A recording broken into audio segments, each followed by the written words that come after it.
বন্ধু কত সুন্দর জায়গা দেখো বন্ধু, কত সুন্দর জায়গা। হ্যাঁ বন্ধু, বিউটিফুল।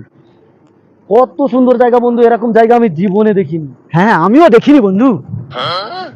এ বন্ধু, কালকের পাথরে কলেজ মাঠে ফুটবল খেলা আছে, প্র্যাকটিস করার কথা আজকে। মনে নেই চলে আইলি। আমারও তো মনে নেই। এখানে মার আছে দেখিনি বন্ধু, এইখানে প্র্যাকটিস করলি? হ্যাঁ, এখানটাও মাঠ মতন আছে, প্র্যাকটিস করে নিলে হবে। কেননা সন্ধ্যা হবে ঘর যাইতে। ওই যে ছিঁড়া মাথার কি সব পড়ছে না, ওগুলো লিয়ে আয়, বল করলে কেন, বল বল তো লিয়ে আসিনি, যা না। আরে নতুন জামা প্যান্ট ট্যান্ট খুলে লে।